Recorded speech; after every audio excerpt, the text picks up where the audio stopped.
Now, the Pulitzer board stand behind this succession of thoroughly reported stories detailing Russia's interference in the 2016 campaign, Trump and his campaign's links to Russia, Trump's efforts to obstruct investigations into both. And this was the headline on one of those award-winning pieces of reporting. It's from the New York Times, dated in April of 2017. Quote, Comey tried to shield the FBI from politics, then he shaped an election. FBI Director Jim Comey broke with long-standing Justice Department traditions back in 2016 when he twice, not once, but twice, publicly announced an investigation into Hillary Clinton's emails. DOJ policy that Comey broke with was the Justice Department's rules around what's called election sensitivities.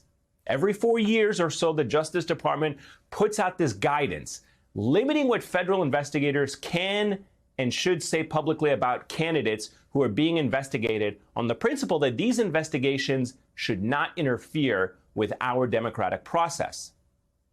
Donald Trump was all too happy to seize on Jim Comey's decision to abandon that policy during the FBI's investigation into Hillary Clinton back in 2016. But when the FBI opened its own investigation into Donald Trump, what did Donald Trump do? Trump fired Comey. And as Trump sought re-election, his Attorney General, Bill Barr, in February 2020, decided to issue a new election sensitivities policy, ordering that in addition to the standard rules, any new investigation of a presidential candidate must be cleared by him. As Rachel first reported on Monday, Attorney General Merrick Garland has now issued his own election sensitivities memo, which continues Barr's 2020 policy that the opening of any investigations into presidential candidates must first be cleared by the Attorney General. And it comes at a time when Garland's Justice Department is facing serious scrutiny over whether it is being aggressive enough in its investigations into January 6th and the broader plot by Trump and his allies to overturn our 2020 election, especially as two other investigations into the matter continue to move forward and make new revelations. Take, for example, Fulton County, Georgia. The local district attorney there has sent target letters to 16 people involved in the fake electors plot in that state. Today, that investigation advanced even further because a judge there ordered that Rudy Giuliani will have to appear before a special grand jury. And then there's the investigation that we're all witnessing in real time, the one by January 6th, the January 6th committee, rather, which is set to hold its 8th and potentially most dramatic hearing tomorrow night in prime time, a hearing that will focus on publicly holding Trump accountable for his inaction during the January 6th attack. Tonight, the Washington Post is reporting that the committee plans to show outtake footage from a video message recorded by Trump the day after the attack, illustrating how Trump refused to condemn the violence and wanted to call the rioters patriots. Even the Senate, the place where good ideas go to die, even they are on the verge of taking new action in response to January 6th.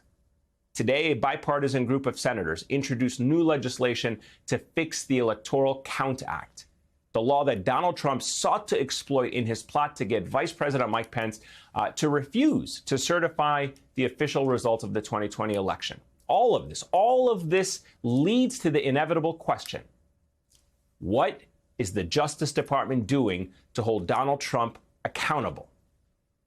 We know from reporting in the New York Times that the Justice Department was astonished and jolted by Cassidy Hutchinson's testimony, recounting her experience inside the White House on that day, January the 6th. We know the Justice Department has also requested access to witness testimony gathered by the committee. The Wall Street Journal is reporting this week that the Justice Department is now ramping up its resources into the investigation into Trump's plot to overturn the election. And today, Attorney General Merrick Garland took questions from reporters. He was asked directly about what the Justice Department is doing to investigate Trump's efforts to overturn the election. Listen. There is a lot of speculation about what the Justice Department is doing, what it's not doing, what our theories are, what our theories aren't, and there will continue to be that speculation. That's because a central tenet of the way in which the Justice Department investigates, and a central tenet of the rule of law, is that we do not do our investigations in public. This is the most wide-ranging investigation and the most important investigation that the Justice Department has ever entered into.